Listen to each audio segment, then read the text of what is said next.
BNP মহাসচিব মির্জা ফখরুল ইসলাম আলমগীর বলেছেন, সংস্কার চলমান প্রক্রিয়া, সংস্কারের দোহাই দিয়ে নির্বাচন আটকে রাখা যাবে না। বিএনপি সংস্কার চায়, তবে দীর্ঘকাল অনির্বাচিত সরকারের হাতে ক্ষমতা থাকুক তা চায় না।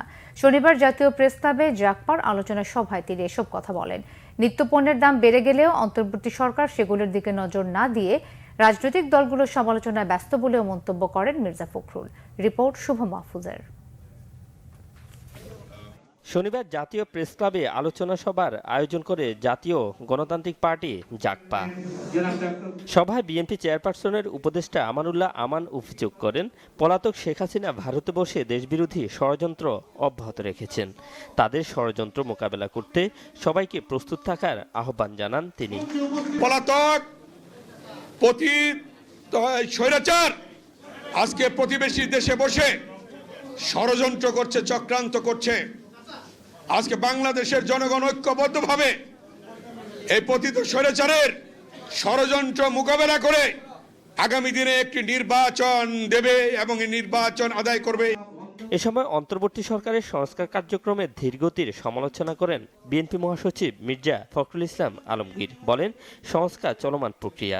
2016 সালেই বেগম খালেদা জিয়া ভিশন 2030 নামে সংস্কারের রূপরেখা দিয়েছিলেন। আমরা সংস্কার সবচেয়ে বেশি চাই, একই সঙ্গে আমরা এটাও চাই যে দীর্ঘকাল অনির্বাচিত সরকারের হাতে ক্ষমতা থাকা উচিত নয়।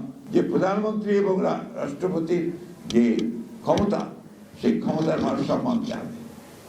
একই ব্যক্তিকে অতিরিক্ত ক্ষমতা দেওয়া যাবে না। একই ব্যক্তি পরপর দুইবারের বেশি প্রধানমন্ত্রী হতে পারবেন না। এবং দ্বিকক্ষ বিশিষ্ট পার্লামেন্ট, এটাও কিন্তু 2016তেই ওই ভিশন 2030-তে দেওয়া হয়েছিল। নিত্যপণ্যের বাজারে সবকিছুর দাম বেড়ে যাচ্ছে। অন্তর্বর্তী সরকার সেগুলো নিয়ন্ত্রণে কার্যকর উদ্যোগ নিচ্ছে না বলেও অভিযোগ করেন বিএনপি মহাসচিব। চাল, ডাল, তেল, লবণ, ডিম, মাছ, মুরগি প্রত্যেকটার দাম বেড়ে গেছে। সাধারণ মানুষের জীবন এখন অতিষ্ঠ হয়ে গেছে। এটার দিকে কিন্তু তাদের কোনো খেয়াল নেই, কোনো কমানোর দিকেও তারা কাজ করছে না। কিছু বলে যায় এত তাড়াতাড়ি তো সব সম্ভব না। আরে আমরা যে সঙ্গে আমরা তো উদ্যোগটা দেখতে চাই, কি ব্যবস্থা নিচ্ছে সেটা দেখতে চাই। পতিত আওয়ামী লীগ সরকারের আমলে অর্থ পাচারকারীদের দ্রুত আইনের আওতায় আনার দাবি জানান বিএনপি মহাসচিব। শুভ মাহফুজ, বাংলা ভিশন, ঢাকা।